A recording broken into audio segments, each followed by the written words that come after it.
Hello. Hello. How are you? I got a little bit of a garbed response there from my friend, the lady at Global Telling, but I think we've got a pretty strong connection. Her name's How's it Greta, going? just in case you didn't know. Her name is Greta. You? Is it really? I mean, that's what we named Greta her. was... Okay. Global Telling Greta. Yep. Okay.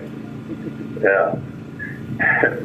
Okay, per every Sunday night, I've got something pre-written. If you'll indulge me, I will read it. All right, go for it. And now, everything I write has a title, but this time I'm going to say the title first.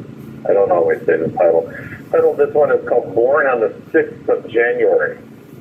The Tom Cruise movie Born on the 4th of July shouldn't strike anyone as the kind of movie that would help military recruitment.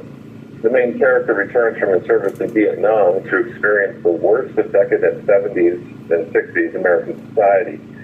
Though a combat-injured vet, he is cruelly treated by the very same people whose freedoms he served to protect. Instead of being lauded for his sacrifice, he is chided, taunted, insulted, and accused of atrocities.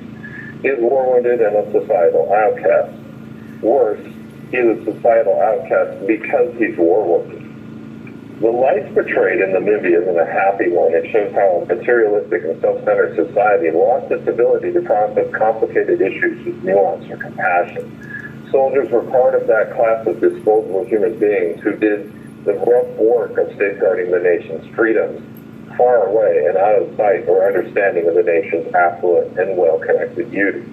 A wounded warrior was just one of those disposable humans who had yet to find his way to the waste can, like a crumpled piece of paper on the floor.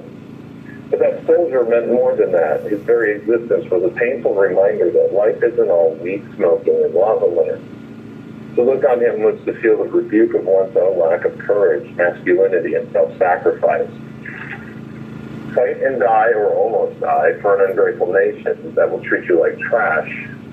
The movie Born on the 4th of July did not goose recruitment like your average Michael Bay flick, but it brought attention to major issues. Say what you will about the bloodthirsty establishment and how they handled the war. The soldiers did not deserve the rebuke of unwashed stoners toward wealthy kids.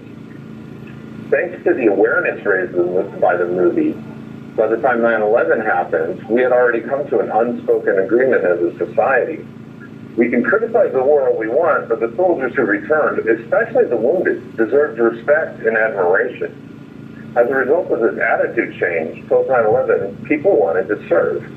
Post 9/11 years were unique in that it was a war that relied on an all-volunteer force. I was one of those who joined. At 30 years of age, I went to a Navy recruiter the very next day. I worked in Intel, which meant my work environment was multi-service. I worked next to airmen, soldiers, Marines, and other sailors. I talked to veteran warfighters from all branches and got a good sense of what it takes to serve from a lot of different perspectives. And let me tell you, you have no idea. I've worked with people who watch the person standing next to them get turned into soup. I've worked with people who spent whole weeks spotting from the same tiny piece of land under camouflage. People who had to stop a fire from reaching the torpedo bay. People who narrowly avoided being captured by the enemy. People who had to clear buildings that had terrorists hiding behind civilians. To say the least, it's hard work, and no amount of recognition can really do justice to the sacrifices we've endured. But thankfully, at the very least, the insults and rebukes have been kept to a minimum until recently. It should come as no surprise that the age of Biden is a throwback to the good old days of the disposable human of pre-born on the 4th of July America. As his disaster to Afghan pullout and subsequent utter lack of accountability would tell you. To underscore this transition from a society that respects service members to one that denigrates them, look at how the DOJ prosecutes veterans and how the D.C. judges have turned military service from a badge of honor to a mark of shame. Yep. It is in the courts that we see the return of the unwashed stoner and privileged rich kid in their contemporary incarnations as prosecutors and judges. Here, J6ers with military backgrounds are given special rebukes during sentencing. They are accused of being menaces to the very society they served and saved. They are told that their service stands against them, treating service as if it were no different from having a criminal record. Many of these defendants are even being told outright that were it not for their service, their sentences would be shorter. Though not as widespread as the soldier shaming of the 60s and 70s, in many respects this iteration is far worse because these recriminations come not from uninformed youths, but from official government channels, the same government that threw these men and women into the meat grinder in the first place. The treatment of these veterans is an example of the government's own bloody caprices. 1 minute they claim to want to provide for the vets every medical and financial need. The next they claim the right to take all those same benefits away because of a protest and because of their political views. But it looks like the amnesiac establishment is on course to once again learn the hard lesson. Thanks to a real threat in the form of terrorism in the Middle East and terrorists crossing in through our own southern border by untold numbers, it seems that once again the call will go out for rough men capable of dirty deeds, real MAGA types. Save us, strong, masculine, military men. I can guess the response. After 4 years of failing recruitment as the military focuses on pronouns and anti-racism, and after years of watching veterans getting slayed by government zealots, don't expect people to answer this call to arms. In a few short years, the Biden administration has managed to take military service and morale to lows not seen for over half a century. So in this new age of threats, this administration faces a crisis of its own making because it cannot answer the question, who now will man our walls? And that's it. You should be a writer. Yeah. When's the book coming out? Thank you. It was heartfelt, and it was meticulously researched by first and second hand accounts, not to mention articles. I remember from the very beginning of this January 6th stuff that people. There were a lot of articles about some of the defendants and their military records, and the establishment regime media tried to make a big deal about the fact that there were a lot of former military among the January 6ers, and it turns out the actual percentage is about equal with regular American life.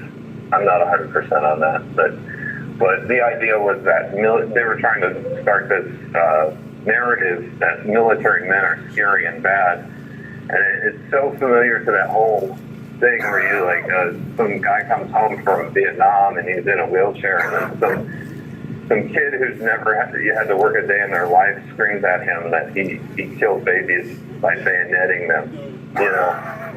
It's a very similar attitude. I think it comes from that same wellspring of personal inadequacy at one's own lack of masculinity. I think this is just like that was the original time that happened, like in the 60s. That was basically the weak sort of ganging up on the strong. Because they could, this is how the weak react when they get a chance to take a bite out of someone that they, when they want to knock someone down a peg, they'll go for it. They'll definitely go for it, and you see that in a lot of these judicial sentencings and the way the prosecutors will kind of talk up how someone is scary because they have guns and camouflage gear. Standard issue or whatever. Right. So, that's for me. That's something that really hits home because I really feel like no one has a right to say something like that to someone. I mean, they already made their sacrifice. They've already gained their wounds, whether they be psychological or physical or whatever, trauma based or whatever. They have these wounds. And it's not for the judges to provide recriminations for them because of their military service. It's just those judges have no right to say that. And because they're doing that, and they're doing it in this public forum, they're really going to injure military recruitment because, I mean, just like in the 60s, you know, people did not want to serve an ungrateful nation, and that's going to happen. That's going to happen again. Yeah. And as a result, you're not going to be able to brag about having an all-volunteer service. So the next war that comes up, you know, mothers and fathers of children, especially the liberal ones, don't get mad. Don't get mad when they start doing the draft. That's I right. mean, 9/11 we had an all-volunteer force, and now they're just going to draft their kids, male or female, by the way, because you know diversity. Right. So that's how that's going to go. So thanks for doing this. All the military members who were involved in January 6th. Yeah, Matt, I just want to Doing wonders. say this too, that, you know, Ashley did 4 tours of duty in the Middle East, and she was denied rendering of honors simply because she was at the Capitol on January 6th. And that's exactly what we see when we go in these courtrooms. People are tried by the day on the calendar, just like Ashley was. And, you know, they're treated accordingly. And you're right, their military service is held against them. Any kind of service they did to this country, for this country, you know, Ronald McAbee, same thing. It's just abhorrent. Oh, yeah. And I honestly, unless you yourself have been in a similar situation, like you're standing next to someone talking to them and suddenly they explode into liquid, then you can't really talk to these people like that because you haven't experienced what they've experienced, and they carry those wounds forever. So don't pretend like suddenly, oh, this is the great leveler. It's like now I'm bigger and stronger than the big and strong man. No, you're still weak. You're still pathetic, and you're still you know, lacking any real accomplishment or any sense of real personal sacrifice or principle. Oh no, I'm getting upset. I understand. It is very upsetting and it's ridiculous. I mean, you know, we see it over and over again in a lot of these trials and sentencings, and they use it against, they act as though your commitment to your country makes you more of a terrorist. Like that doesn't make any sense. And I've never heard that in any kind of trial before. I don't hear that like Antifa trials or BLM trials. People don't talk about someone's former service because they happen to have served. And I know that there are far fewer former military that run in those types of circles.